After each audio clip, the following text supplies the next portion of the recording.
ಚಂದ್ರಹಾಸನ ಕೃಷಿ ಕಹಿ ಸತ್ಯ. ಭಾಸ್ಕರ ಸಾವೆ ಅವರು ಹಸಿರು ಕ್ರಾಂತಿಗೆ ಮುಖ್ಯ ಕಾರಣರಾದ ಡಾಕ್ಟರ್ ಸ್ವಾಮಿನಾಥನ್ ಅವರಿಗೆ ಒಂದು ಪತ್ರವನ್ನು ಬರೀತಾರೆ. ಆ ಪತ್ರದಲ್ಲಿದ್ದ ಕೆಲವು ಸಾಲುಗಳನ್ನು ನಿಮ್ಮ ಮುಂದೆ ಪ್ರಸ್ತುತಪಡಿಸುತ್ತಿದ್ದೇನೆ. ದಿನದಿಂದ ದಿನಕ್ಕೆ ಹೆಚ್ಚುತ್ತಿರುವ ರೈತರ ಆತ್ಮಹತ್ಯೆಗೆ ನೀವೇ ಕಾರಣ, ನಿಮ್ಮ ಹಸಿರು ಕ್ರಾಂತಿಯೇ ಕಾರಣ. ಕೃಷಿಯ ಅನುಭವ ಇಲ್ಲದಂತ ನಿಮ್ಮಂತವರಿಂದ ರೈತರೇ ವ್ಯವಸಾಯ ಮಾಡುವುದನ್ನು ಕಲಿಯಬೇಕಾಗಿರುವುದು ದೊಡ್ಡ ದುರಂತ. ಕೃಷಿ ವಿಶ್ವವಿದ್ಯಾಲಯಗಳಿಂದ ಪ್ರತಿ ವರ್ಷ ಹೊರಬರುವ ಸಾವಿರಾರು ವಿದ್ಯಾರ್ಥಿಗಳು ಪ್ರಕೃತಿಯನ್ನು ಧ್ವಂಸ ಮಾಡಿ ರೈತರನ್ನು ದಾರಿ ತಪ್ಪಿಸುವ ಕೆಲಸ ಮಾಡುತ್ತಿದ್ದಾರೆ ಎಂದು ಛೇಡಿಸಿ ಡಾಕ್ಟರ್ ಸ್ವಾಮಿನಾಥನ್ ಅವರಿಗೆ ಭಾಸ್ಕರ ಸಾವೆ ಅವರು ಒಂದು ಪತ್ರದಲ್ಲಿ ಬರೆದಿದ್ದಾರೆ. ಎಸ್, ನಾನು ನಿಮ್ಮ Chandrahas SO. Modi care India. Seaweed extract the future of agricultural world. ಹೌದು, ಇಂದಿನ ಈ ಒಂದು ವಿಡಿಯೋದಲ್ಲಿ ಇನ್ನೂ ಕೆಲವೊಂದು ಆಳವಾದ ಜ್ಞಾನವನ್ನ ನಿಮಗೆ ಸಿಗ್ತಾ ಹೋಗುತ್ತೆ ಈ ಒಂದು seaweed extract the future of agricultural world ಬಗ್ಗೆ. ಈಗ ನಾವು ಜಾಗತಿಕ ಮಟ್ಟದಲ್ಲಿ ನಾವು ಯೋಚನೆ ಮಾಡ್ತಾ ಹೋದ್ರೆ ಸಾಕಷ್ಟು ರೀತಿಯ ಪ್ರಕೃತಿಯ ಬದಲಾವಣೆಯನ್ನು ನಾವು ನೋಡ್ತಾ ಹೋಗ್ಬೋದು. ಯಾವುದು ಆ ಪ್ರಕೃತಿಯ ಬದಲಾವಣೆ? ಮೊದಲನೇದಾಗಿ ಡೆಸರ್ಟಿಫಿಕೇಶನ್, ಅಂದ್ರೆ ನಿಮ್ಮ ಫಲವತ್ತಾದ ಕೃಷಿಗೆ ಯೋಗ್ಯವಾದಂತ ಭೂಮಿಗಳು ಇವತ್ತು ಮರಳಾಗ್ತಾ ಇದೆ, ಅಂದ್ರೆ ಕೃಷಿಗೆ ಯೋಗ್ಯವಲ್ಲದ ಭೂಮಿಯಾಗಿ ಪರಿವರ್ತನೆ ಆಗ್ತಾ ಇದೆ. ಇದೇ ರೀತಿ ಈ ಒಂದು ಪ್ರಕೃತಿಯಲ್ಲಿ ಈ ಒಂದು ಕಾರ್ಬನ್ ಡೈಆಕ್ಸೈಡ್ ಅನ್ನೋ ಒಂದು ಅಂಶ ಜಾಸ್ತಿ ಆಗ್ತಾ ಇದೆ. ಇದೇ ರೀತಿ ಇನ್ಕ್ರೀಸ್ಡ್ ಟೆಂಪರೇಚರ್, ಪ್ರಕೃತಿಯ ಜಾಗತಿಕ ತಾಪಮಾನ ಇವತ್ತು ಹೆಚ್ಚಿನದಾಗ್ತಾ ಇದೆ. ಮಣ್ಣಿನಲ್ಲಿ ಸಲೈನಿಟಿ ಅಂದ್ರೆ ಉಪ್ಪಿನ ಅಂಶ ಒಂದೇ ಜಾಸ್ತಿ ಆಗ್ತಾ ಇದೆ. ಅದೇ ರೀತಿ ಇನ್ಕ್ರೀಸ್ಡ್ ಮಿನರಲ್ ಟಾಕ್ಸಿಸಿಟಿ ಮತ್ತೆ ನ್ಯೂಟ್ರಿಯೆಂಟ್ ಇಂಬ್ಯಾಲೆನ್ಸ್, ಮಣ್ಣಲ್ಲಿ ಗಿಡಗಳಲ್ಲಿ ಪೋಷಕಾಂಶಗಳ ವ್ಯತ್ಯಾಸ ಕಾಣಿಸ್ತಾ ಇದೆ, ಸಮತೋಲನದಲ್ಲಿ ಇಲ್ಲ. ಅದೇ ರೀತಿ ಮಿನರಲ್ ಟಾಕ್ಸಿಸಿಟಿ, ಯಾವುದಾದ್ರೂ ಒಂದು ಖನಿಜಾಂಶ ಹೆಚ್ಚಿನ ಮಟ್ಟದಲ್ಲಿ ಇರುವಂತದ್ದು ಅಥವಾ ಖನಿಜಾಂಶಗಳ ಕೊರತೆ, ನ್ಯೂಟ್ರಿಷಿಯನ್ ಡಿಫಿಷಿಯನ್ಸಿ ಆಗ್ತಾ ಇದೆ. ಈ ಎಲ್ಲಾ ಸಮಸ್ಯೆಗಳು ಅಥವಾ ಈ ಒಂದು ಪ್ರಕೃತಿ ಬದಲಾವಣೆ ಈ ಒಂದು ನಮ್ಮ ಭೂಮಿಗಳಲ್ಲಿ ಅಥವಾ ಈ ಒಂದು ಪ್ರಕೃತಿಲಿ ಏನಾಗ್ತಾ ಇದೆ, ಇದಕ್ಕೆ ಮುಖ್ಯವಾದ ಕಾರಣ ನಾವುಗಳು. ಜೊತೆಗೆ ಈ ತರ ಸಮಸ್ಯೆಯಿಂದ ಏನಾಗ್ತಾ ಇದೆ, ಇವತ್ತು ಅಗ್ರಿಕಲ್ಚರ್ ಅಲ್ಲಿ ಪ್ರೊಡಕ್ಟಿವಿಟಿ ಕಮ್ಮಿ ಆಗ್ತಾ ಇದೆ, ಜೊತೆಗೆ ಕ್ವಾಲಿಟಿ ಆಫ್ ಕ್ರಾಪ್ಸ್ ಕಮ್ಮಿ ಆಗ್ತಾ ಇದೆ.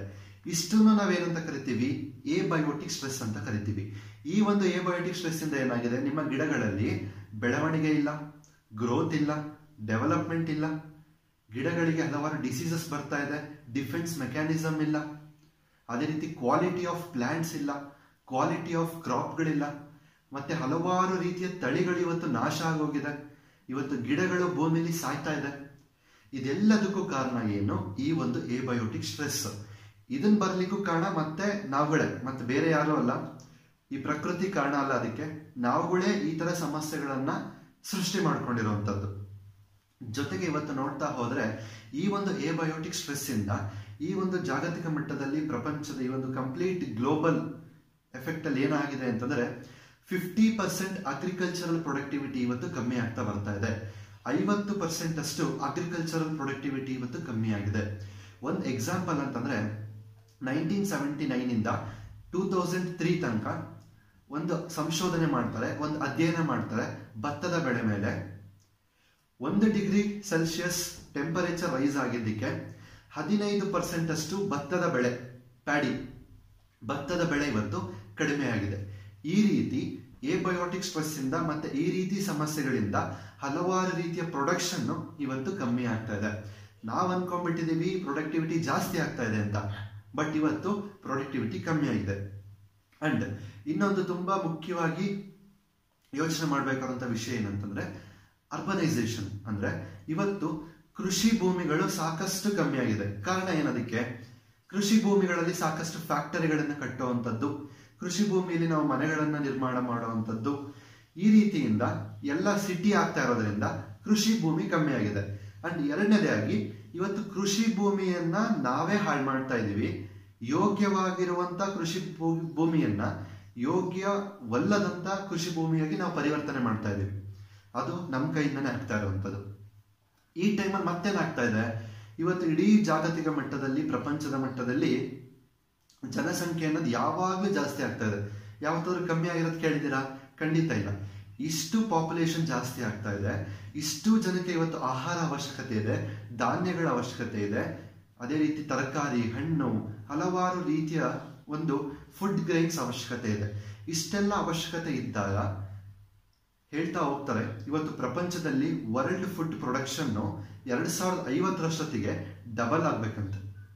ಇಷ್ಟು ಡಬಲ್ ಆಗಬೇಕು 2050 ಆದರೆ ಇವತ್ತೇನಾಗಿದೆ, ಆಲ್ರೆಡಿ 50% ನಾವು ಕಮ್ಮಿ ಮಾಡ್ಕೊಂಡಿದ್ದೀವಿ. ಯಾಕೆ ಅದು ಕಮ್ಮಿ ಆಯಿತು? ಈಗ ಮುಂದೆ ಜಾಸ್ತಿ ಮಾಡೋದು ಹೇಗೆ? ಫಸ್ಟ್ ನಾವು 50% ಫಸ್ಟ್ ಒಂದು ಲೆವೆಲ್ಗೆ ತಗೊಂಬಂದು ನೆಕ್ಸ್ಟ್ ಅದನ್ನ ಡಬಲ್ ಮಾಡಬೇಕಾಗಿದೆ. ಹಾಗಿದ್ರೆ ಇದು ಹೇಗೆ ಸಾಧ್ಯ? ಇದು ಇಷ್ಟು ದಿನ ನೀವೇನ್ ಮಾಡ್ತಾ ಇದ್ರಿ, ರಿಸಲ್ಟ್ ಜಾಸ್ತಿ ಬರಬೇಕು, ನಾನು ಇಳುವರಿ ಜಾಸ್ತಿ ತೆಗಿಬೇಕು ಅಂತ ಕೆಮಿಕಲ್ ಪೆಸ್ಟಿಸೈಡ್ಸ್ ಮತ್ತೆ ಸಿಂಥೆಟಿಕ್ ಫರ್ಟಿಲೈಸರ್ಸ್, ರಾಸಾಯನಿಕ ಗೊಬ್ಬರಗಳಿಗೆ ನಾವು ಹೋಗ್ತಾ ಇದ್ವಿ. ಈ ರಾಸಾಯನಿಕ ಗೊಬ್ಬರಗಳಿಂದ ಏನಾಗ್ತಾ ಹೋಯ್ತು, ಈ ಹಸಿರು ಕ್ರಾಂತಿ ಬಂದಾಗಿಂದ ಏನಾಗ್ತಾ ಹೋಯ್ತು, 5 ರಿಂದ 10 ವರ್ಷ ಒಳ್ಳೆ ಇಳುವರಿಯನ್ನು ತಗೊಂಡ್ರಿ. ಬಟ್ ಆಮೇಲೆ ಏನಾಗ್ತಾ ಹೋಯ್ತು, ಹಲವಾರು ಡಿಸೀಸಸ್ ಬರ್ತಾ ಹೋಯ್ತು, ಹಲವಾರು ವೈರಾಣುಗಳು ಬರ್ತಾ ಹೋಯ್ತು. ನಾವು ಮಾಡುವಂತ ವ್ಯವಸ್ಥೆಗಳಿಂದ ಹಲವಾರು ರೀತಿ ಪ್ಯಾಥೋಜೆನ್ಸ್ಗಳು ಅಟ್ಯಾಕ್ ಆಗಿಬಿಟ್ಟು ಹಲವಾರು ರೀತಿಯ ಡಿಸೀಸಸ್ನ ಕಾಸ್ ಮಾಡ್ತಾ ಹೋಯ್ತು. ಈ ತರ ರಾಸಾಯನಿಕ ಗೊಬ್ಬರಗಳನ್ನು ನಾವು ಬಳಸೋದ್ರಿಂದ ಶಾರ್ಟ್ ಟರ್ಮ್ ಮತ್ತೆ ಲಾಂಗ್ ಟರ್ಮ್ ಅಲ್ಲಿ ನಾವು ಸಾಕಷ್ಟು ಸಮಸ್ಯೆಗಳನ್ನ ಇವತ್ತು ಅನುಭವಿಸ್ಬೇಕಾಗತ್ತೆ. ಹಾಗಿದ್ರೆ ನನಗೆ ಕೆಮಿಕಲ್ ಪೆಸ್ಟಿಸೈಡ್ಸ್ ಯೂಸ್ ಮಾಡಂಗಿಲ್ಲ, ರಾಸಾಯನಿಕ ಗೊಬ್ಬರಗಳನ್ನು ಬಳಸಂಗಿಲ್ಲ, ಹಾಗಿದ್ರೆ ನಾನು ನನ್ನ ಇಳುವರಿಯನ್ನ ಜಾಸ್ತಿ ಮಾಡ್ಕೊಳ್ಳೋದು ಹೇಗೆ?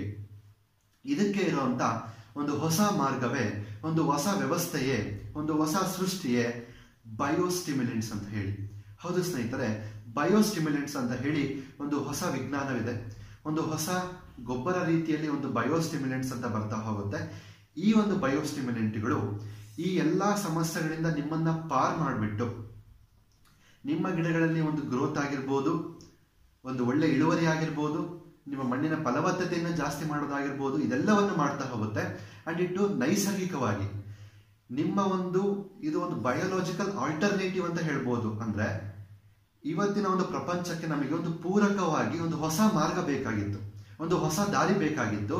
ಅದು ಮಣ್ಣನ್ನ ಹಾಳು ಮಾಡಲ್ಲ, ನಮ್ಮ ಗಿಡಗಳನ್ನ ಹಾಳು ಮಾಡಿ ಅಲ್ಲ, ಅದನ್ನ ಸಂರಕ್ಷಿಸಿ ಅದಕ್ಕೆ ಬೇಕಾಗಿರುವಂತ ಊಟವನ್ನ ಕೊಟ್ಟು ಅದನ್ನು ಕೂಡ ಸಂರಕ್ಷಿಸಿ ನನ್ನ ಇಳುವರಿಯನ್ನು ಜಾಸ್ತಿ ಮಾಡ್ಕೊಳ್ಳಿಕ್ಕೆ ಒಂದು ಹೊಸ ಮಾರ್ಗ ಬೇಕಾಗಿತ್ತು. ಆ ಒಂದು ಹೊಸ ಮಾರ್ಗವೇ ಈ ಒಂದು ಬಯೋಸ್ಟಿಮ್ಯುಲೆಂಟ್ಸ್. ಹಾಗಿದ್ರೆ ಈ ಒಂದು ಬಯೋಸ್ಟಿಮ್ಯುಲೆಂಟ್ಸ್ ಏನು, ಇದೇನ್ ಮಾಡುತ್ತೆ, ಇದೆಲ್ಲದನ್ನು ಈಗ ಸ್ವಲ್ಪ ಮಟ್ಟದಲ್ಲಿ ಈಗ ನಿಮಗೆ ನೋಡ್ತಾ ಹೋಗೋಣ. ಇದೇನ್ ಮಾಡ್ತಾ ಹೋಗುತ್ತೆ ಅಂತಂದ್ರೆ, ಫಸ್ಟ್ ಯುರೋಪಿಯನ್ ಬಯೋಸ್ಟಿಮ್ಯುಲೆಂಟ್ಸ್ ಇಂಡಸ್ಟ್ರಿ ಲಿಮಿಟೆಡ್ ಅಂತೇಳಿ ಒಂದು ದೊಡ್ಡ ಸಂಸ್ಥೆ ಇದೆ. ಈ ಸಂಸ್ಥೆ ಹೇಳ್ತಾ ಹೋಗುತ್ತೆ, ಈ ಬಯೋಸ್ಟಿಮ್ಯುಲೆಂಟ್ಸ್ ಅಂದ್ರೆ ಏನು, ಇದರಲ್ಲಿ ಏನಿರುತ್ತಪ್ಪ ಅಂತಂದ್ರೆ, ಬಯೋಸ್ಟಿಮ್ಯುಲೆಂಟ್ಸ್ ಅಲ್ಲಿ ಕೆಲವೊಂದು ಸಬ್ಸ್ಟೆನ್ಸಸ್ ಇರುತ್ತೆ, ಕೆಲವೊಂದು ಮೈಕ್ರೋ ಆರ್ಗ್ಯಾನಿಸಮ್, ಸೂಕ್ಷ್ಮ ಜೀವಿಗಳಿರುತ್ತೆ. ಈ ಮೈಕ್ರೋ ಆರ್ಗ್ಯಾನಿಸಮ್ಸ್ ಮತ್ತೆ ಕೆಲವೊಂದು ಸಬ್ಸ್ಟೆನ್ಸಸ್ ಏನು ಈ ಒಂದು ಬಯೋಸ್ಟಿಮ್ಯುಲೆಂಟ್ಸ್ ಅಲ್ಲಿ ಇರುತ್ತೆ, ಇದನ್ನ ನೀವು ರೈಸೋಸ್ಫಿಯರ್ ಅಂದ್ರೆ ನಿಮ್ಮ ಭೂಮಿಗೆ, ಅಲ್ಲಿ ಬೇರ್ಗಳಿಗೆ, ನಿಮ್ಮ ಗಿಡಗಳಿಗೆ, ಅಲ್ಲಿರುವಂತಹ ಸೂಕ್ಷ್ಮ ಜೀವಿಗಳಿಗೆ ಒಂದು ಆಹಾರ ರೂಪದಲ್ಲಿ ನೀವು ಈ ಒಂದು ಬಯೋಸ್ಟಿಮ್ಯುಲೆಂಟ್ಸ್ ಅನ್ನ ಕೊಡ್ತಾ ಹೋದ್ರೆ ಏನ್ ಮಾಡುತ್ತಲ್ಲಿ ಅಂತಂದ್ರೆ, ಫಸ್ಟ್ ನಿಮ್ಮ ಮಣ್ಣಲ್ಲಿ ಪೋಷಕಾಂಶಗಳ ಸಂಖ್ಯೆಯನ್ನು ಜಾಸ್ತಿ ಮಾಡುತ್ತೆ, ನ್ಯೂಟ್ರಿಯೆಂಟ್ಸ್ ಅನ್ನ ಜಾಸ್ತಿ ಮಾಡ್ತಾ ಹೋಗುತ್ತೆ.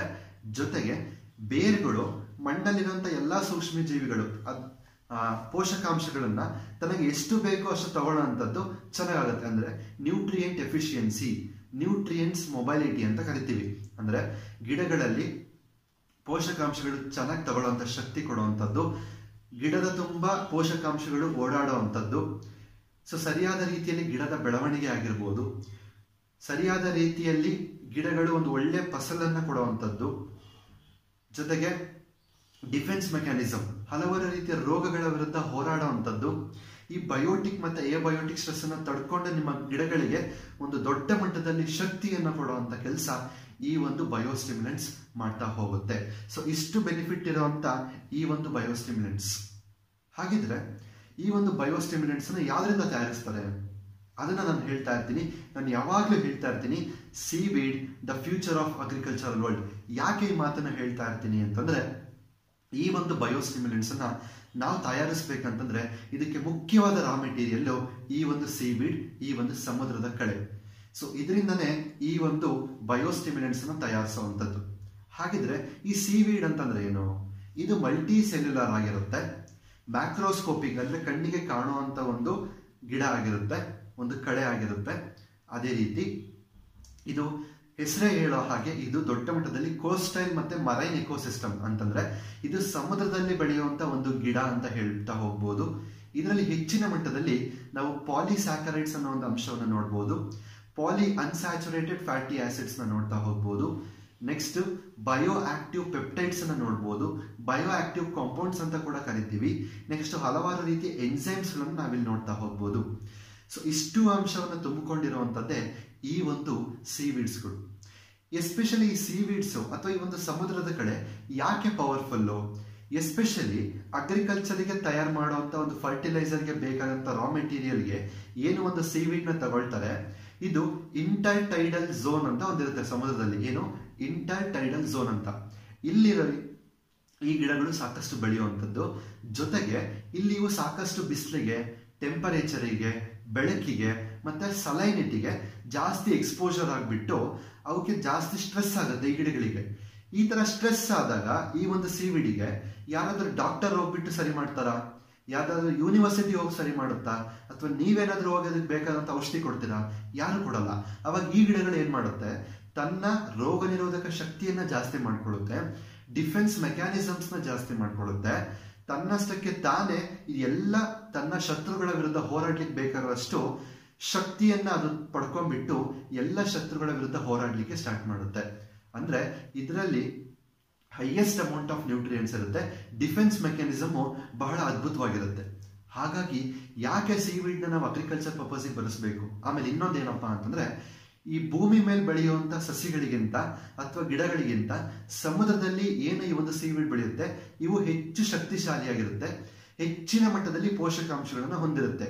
ಯಾಕೆ ಅಂತಂದ್ರೆ ನಾನು ಅವಾಗಲೇ ಹೇಳಿದಂಗೆ ಅಲ್ಲಿ ಹೆಚ್ಚಿನ ಮಟ್ಟದಲ್ಲಿ ಸ್ಟ್ರೆಸ್ ಇರುತ್ತೆ, ಹೆಚ್ಚಿನ ಮಟ್ಟದಲ್ಲಿ ಶತ್ರುಗಳಿರುತ್ತೆ. ಈ ಶತ್ರುಗಳಿಂದ ಹೋರಾಡ್ಲಿಕ್ಕೋಸ್ಕರ ಈ ಗಿಡಗಳು ಏನ್ ಮಾಡುತ್ತೆ, ತನ್ನ ಶಕ್ತಿಯನ್ನ ಜಾಸ್ತಿ ಮಾಡಿಕೊಂಡು ಆ ಗಿಡಗಳು ಬಹಳ ಶಕ್ತಿಯುತವಾಗುತ್ತವೆ. ಈ ಶಕ್ತಿಯುತವಾಗಿರುವಂತ ಗಿಡಗಳನ್ನ ನಾವು ನಮ್ಮ ಅಗ್ರಿಕಲ್ಚರ್ ಪರ್ಪಸ್ಗೆ ಬಳಸಿದ್ರೆ ಬಹಳ ಅದ್ಭುತವಾದಂತ ಒಂದು ರಿಸಲ್ಟ್ ಅನ್ನ ನಾವು ನೋಡ್ತಾ ಹೋಗ್ಬೋದು. ಹೌದು ಸ್ನೇಹಿತರೆ, ಈಗ ಈ ಒಂದು ಸೀವೀಡ್ ಏನಿದೆ ಇದರಲ್ಲಿ ಬಹಳ ಮುಖ್ಯವಾಗಿ ಅದರಲ್ಲೂ ಎಸ್ಪೆಷಲಿ ಈ ಅಗ್ರಿಕಲ್ಚರ್ ಪ್ರಾಡಕ್ಟ್ಸ್ ಅನ್ನ ರೆಡಿ ಮಾಡ್ಲಿಕ್ಕೆ ಅಂತ ತಗೊಳ್ಳುವಂತ ಸೀವೀಡ್ಸ್ ಇಂಟರ್ ಟೈಡಲ್ ಝೋನ್ ಅಂತ ಬರುತ್ತೆ ಸಮುದ್ರದಲ್ಲಿ. ಇಲ್ಲಿಂದ ಅದನ್ನ ಎಕ್ಸ್ಟ್ರಾಕ್ಟ್ ಮಾಡ್ಕೊಂತಾರೆ ಈ ಗಿಡಗಳನ್ನ. ಯಾವ ಗಿಡಪ್ಪ ಅದು ಅಂತಂದ್ರೆ ಬ್ರೌನ್ ಸೀವೀಡ್. ಹಲವಾರು ರೀತಿಯ ಸೀವೀಡ್ಸ್ ಬರುತ್ತೆ, ಅದರಲ್ಲಿ ಬ್ರೌನ್ ಸೀವೀಡ್ ಅಂತ ಏನಿರುತ್ತೆ ಅದನ್ನ ಎಕ್ಸ್ಟ್ರಾಕ್ಟ್ ಮಾಡ್ಕೊಳ್ತಾರೆ.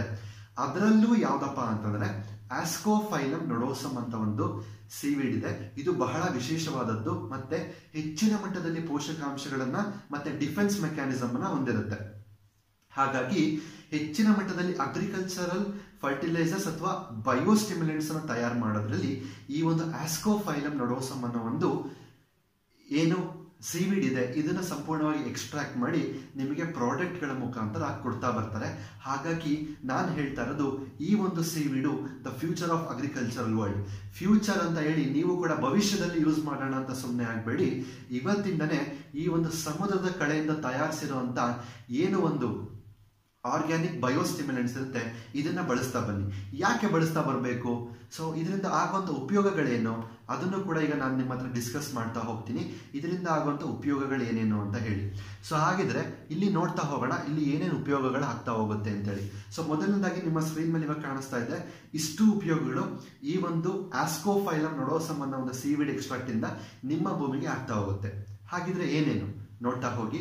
ಮೊದಲನೇದಾಗಿ ನಾನು ಅವಾಗಲೇ ಹೇಳಿದೆ ನಿಮ್ಮ ಭೂಮಿಯಲ್ಲಿ ಉಪ್ಪಿನ ಅಂಶ ಜಾಸ್ತಿ ಆಗಿರುತ್ತೆ, ಬರಗಾಲ ಡ್ರಾಟ್ ನೀರಿನ ಸಮಸ್ಯೆ ಇತ್ತು ಅಂತಂದ್ರೆ, ಅದೇ ರೀತಿ ಶೀತ ಇತ್ತು ಅಂತಂದ್ರೆ ನಿಮ್ಮ ಭೂಮಿಯಲ್ಲಿ ಇದನ್ನ ತಡ್ಕೊಳ್ಳುವಂತ ಶಕ್ತಿ ಗಿಡಗಳಿಗೆ ಕೊಡ್ಬೇಕಲ್ಲ. ಇದನ್ನ ಈ ಟೈಮಲ್ಲೂ ಕೂಡ ನಿಮ್ಮ ಗಿಡಗಳಿಗೆ ತಡ್ಕೊಳ್ಳುವಂತ ಶಕ್ತಿ, ಅದರ ವಿರುದ್ಧ ಹೋರಾಡುವಂತ ಶಕ್ತಿನ ಕೊಡ್ತಾ ಹೋಗುತ್ತೆ. ಹೇಗೆ ಕೊಡ್ತಾ ಹೋಗುತ್ತೆ? ಸಿಂಪಲ್ ಆಗಿ ಹೇಳೋದಾದ್ರೆ ಫೈಟೋ ಹಾರ್ಮೋನ್ಸ್ ಅನ್ನು ಜಾಸ್ತಿ ಮಾಡುತ್ತೆ, ನ್ಯೂಟ್ರಿಯೆಂಟ್ಸ್ ಅಪ್ಟೇಕ್ ಅನ್ನ ಜಾಸ್ತಿ ಮಾಡುತ್ತೆ. ಜೊತೆಗೆ ಈ ಸ್ಟ್ರೆಸ್ ಗಳ ವಿರುದ್ಧ ಹೋರಾಡ್ಲಿಕ್ಕೆ ಅಂತಾನೆ ಕೆಲವೊಂದು ಜೀನ್ಸ್ ಇರುತ್ತೆ, ಕೆಲವೊಂದು ಹಾರ್ಮೋನ್ಸ್ ಇರುತ್ತೆ, ಕೆಲವೊಂದು ಮೆಟೀರಿಯಲ್ಸ್ ಇರುತ್ತೆ ನಮ್ಮ ಬಾಡಿಯಲ್ಲಿ, ಜೆನೆಟಿಕ್ ಮೆಟೀರಿಯಲ್ಸ್. ಈ ಜೆನೆಟಿಕ್ ಮೆಟೀರಿಯಲ್ ನ ರೆಗ್ಯುಲೇಟ್ ಮಾಡಿ ಆಕ್ಟಿವ್ ಮಾಡುವಂತ ಕೆಲಸ ಈ ಒಂದು ಸೀವೀಡ್ ಮಾಡ್ತಾ ಹೋಗುತ್ತೆ. ಅವಾಗ ನಿಮ್ಮ ಭೂಮಿಲಿ ಏನಾದ್ರೂ ಹೆಚ್ಚಿನ ಉಪ್ಪಿನ ಅಂಶ ಇದ್ರೆ ಅಥವಾ ಬರಗಾಲ ಇದ್ರೆ, ಹೆಚ್ಚಿನ ಮಟ್ಟದಲ್ಲಿ ಚಳಿ ಇತ್ತು, ಶೀತ ಇತ್ತು ಅಂತಂದ್ರೆ ಅಂತ ಟೈಮಲ್ಲೂ ನಿಮ್ಮ ಗಿಡಗಳಿಗೆ ಒಂದು ಶಕ್ತಿಯನ್ನ ಕೊಡುವಂತ ಕೆಲಸ, ಅದರ ವಿರುದ್ಧ ಹೋರಾಡುವಂತ ಕೆಲಸ ಈ ಒಂದು ಕಂಟೆಂಟ್ ಮಾಡ್ತಾ ಹೋಗುತ್ತೆ. ನೆಕ್ಸ್ಟ್ ಏನಪ್ಪಾ ಅಂತಂದ್ರೆ growth and fruit quality. So ನೀವು ಏನೇ ಒಂದು ಬೆಳೆ ಬೆಳೆದ್ರು ಗ್ರೋತ್ ತುಂಬಾ ಚೆನ್ನಾಗಾಗತ್ತೆ. ಒಂದು ಫ್ರೂಟ್ ಕ್ವಾಲಿಟಿ ಅಂದ್ರೆ ಧಾನ್ಯ ಆಗಿರ್ಬೋದು, ತರಕಾರಿ ಆಗಿರ್ಬೋದು, ಹಣ್ಣಾಗಿರ್ಬೋದು, ಆ ಒಂದು ಕ್ವಾಲಿಟಿ ಬಹಳ ಅದ್ಭುತವಾಗಿ ಬರುತ್ತೆ. ನೆಕ್ಸ್ಟ್ ಅದೇ ರೀತಿ root morphology and nutrition. Root ಏನಿರುತ್ತೆ, ಬೇರುಗಳು ಮಣ್ಣಲ್ಲಿರುವಂತ ಎಲ್ಲಾ ಪೋಷಕಾಂಶಗಳು ತನ್ನ ಗಿಡಕ್ಕೆ, ಆ ಗಿಡಕ್ಕೆ ಏನು ಅವಶ್ಯಕತೆ ಇದೆ ಅಷ್ಟು ಪೋಷಕಾಂಶಗಳನ್ನು ತಗೊಳ್ಳುವಂತ ಶಕ್ತಿ ಆ ಬೇರುಗಳಿಗೆ ಕೊಡುತ್ತೆ. ಮತ್ತೆ ಬೇರುಗಳಿಗೆ ಮತ್ತೆ ಅಲ್ಲಿರುವಂತ ಸೂಕ್ಷ್ಮ ಜೀವಿಗಳಿಗೆ ಒಂದು ಅದ್ಭುತವಾದಂತ ಸಂಬಂಧ ಇದೆ. ಆ ಸಂಬಂಧವನ್ನು ಜಾಸ್ತಿ ಮಾಡಿ ನಿಮ್ಮ ರೂಟ್ಸ್ ಚೆನ್ನಾಗಿ ಡೆವಲಪ್ಮೆಂಟ್ ಆಗಿ ನಿಮ್ಮ ಗಿಡದ ಡೆವಲಪ್ಮೆಂಟಿಗೆ ಈ ಒಂದು ಕಂಟೆಂಟ್ ಸಹಾಯ ಮಾಡುತ್ತೆ. ನೆಕ್ಸ್ಟ್ ನೋಡ್ತಾ ಹೋದ್ರೆ ಗ್ರೋತ್ ಚೆನ್ನಾಗಾಗುತ್ತೆ, ಇಳುವರಿ ಚೆನ್ನಾಗಿ ಬರ್ತಾ ಹೋಗುತ್ತೆ. ನ್ಯೂಟ್ರಿಷನಲ್ ಕ್ವಾಲಿಟಿ, ನಿಮ್ಮ ಫ್ರೂಟ್ಸ್ ಫೈನಲ್ ನೀವೇನ್ ಹಾರ್ವೆಸ್ಟ್ ಮಾಡ್ತೀರಾ ಒಂದು ಬೆಳೆ, ಆ ಬೆಳೆಯಲ್ಲಿ ಒಂದು ಪೋಷಕಾಂಶಗಳು ತುಂಬಾ ಚೆನ್ನಾಗಿರುತ್ತೆ. ನೆಕ್ಸ್ಟ್ ಡ್ರಾಟ್ ಅಂತಂದ್ರೆ ನಿಮಗೆ ಗೊತ್ತಿದೆ, ನೀರಿನ ಸಮಸ್ಯೆಯಿಂದ ಹೋರಾಡಿ ಅಂತ ಸಮಯದಲ್ಲೂ ನಿಮ್ಮ ಗಿಡಗಳಿಗೆ ಶಕ್ತಿಯನ್ನು ಕೊಡುವಂತ ಕೆಲಸ ಈ ಒಂದು ಸೀವಿಡ್ ಮಾಡ್ತಾ ಹೋಗುತ್ತೆ. ಅದೇ ರೀತಿ ನಿಮ್ಮ ಭೂಮಿಯಲ್ಲಿ ಅಥವಾ ನಿಮ್ಮ ಗಿಡಗಳಲ್ಲಿ ನೈಟ್ರೋಜನ್, ಕಾರ್ಬನ್ ಮತ್ತೆ ಸಲ್ಫರ್ ಈ ಮೂರದು ಒಂದು ಏನು ಡೈಜೆಷನ್ ಆಗ್ಬೇಕಲ್ವಾ, ಒಂದು ಮೆಟಬಾಲಿಸಮ್ ಆಗ್ಬೇಕಲ್ಲ, ಇದನ್ನ ಚೆನ್ನಾಗಾಗೋ ರೀತಿ ನೋಡ್ತಾ ಹೋಗುತ್ತೆ. ಯಾವ ರೀತಿ ಫಿಸಿಯೋಲಾಜಿಕಲಿಯಾಗಿ ಚೆನ್ನಾಗಿ ಮಾಡುತ್ತೆ, ಅದೇ ರೀತಿ ಮಾಲಿಕ್ಯುಲರ್ ಮೆಟಬಾಲಿಸಮ್ ಚೆನ್ನಾಗಿ ಮಾಡುತ್ತೆ, ಮಾಲಿಕ್ಯುಲರ್ ಮೆಕ್ಯಾನಿಸಮ್ ಚೆನ್ನಾಗಿ ಮಾಡ್ತಾ ಹೋಗುತ್ತೆ, ಅಂಡ್ ಬಯೋಕೆಮಿಕಲ್ ರಿಯಾಕ್ಷನ್ಸ್ ಅನ್ನ ತುಂಬಾ ಬ್ಯೂಟಿಫುಲ್ ಆಗಿ ಮಾಡ್ತಾ ಹೋಗುತ್ತೆ.